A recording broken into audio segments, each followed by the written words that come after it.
Le raisonnement part d'un constat très simple. 2014 a consacré une communalisation universelle. Mais vous savez, Senghor avait raison de créer les communautés rurales, puisque les communautés rurales bénéficiaient du soutien et de l'apport de l'État. Les communes sont, elles, obligées de s'affranchir.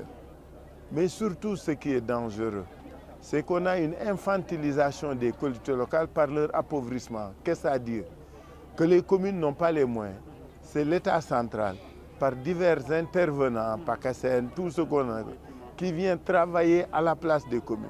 Il s'agit d'affranchir les collectivités locales, de leur donner les moyens de faire elles-mêmes leurs projets et leurs programmes. Donc ce que nous préconisons, le budget est soi-disant à 7 000 milliards. Je n'y crois pas, parce qu'il n'y a pas 7 000 milliards de recettes. En tout cas, on ne nous a pas prouvé l'existence de 7 000 milliards de recettes.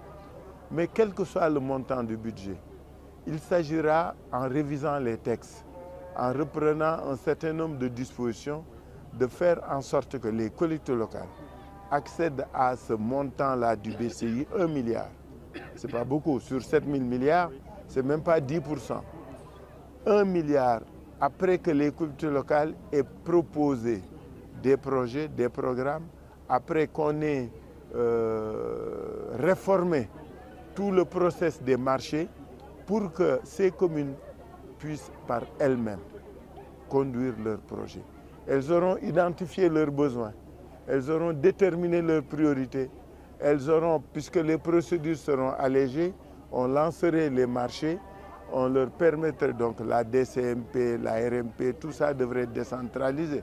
C'est-à-dire que tout le bataillon institutionnel devrait être réformé pour permettre aux communes de travailler et de travailler vite et bien. Ainsi, le milliard injecté dans la commune servira à la commune. Et interdiction est faite de recourir au capital régional ou à Dakar pour venir faire le travail leur place. Donc le milliard sera consommé entièrement, totalement au niveau de la commune. Dans les communes qui auront défini leurs priorités, écoles, dispensaires, électrification, éclairage public, par le solaire bien sûr et autres, elles pourront par elles-mêmes, par leur capacité, par leur expertise faire ce travail. Ça aurait fait 1 milliard injecté dans chaque commune, 1 milliard de dynamisme économique pendant 2-3 ans. Les fondamentaux en termes d'investissement primaire seraient réglés. Et l'État continuerait maintenant à accompagner. Bien sûr, comme je dis, il faudra réformer les pôles économiques et autres pour avoir des ensembles qui permettent des investissements viables. Je crois que ce qui est patent, constant, recherché, c'est qu'il faut territorialiser le développement.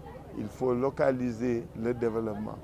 Khalifa Sall, président de la République, les collectivités locales et les citoyens à la base seront responsabilisés et responsables de leur devenir et de leur destin.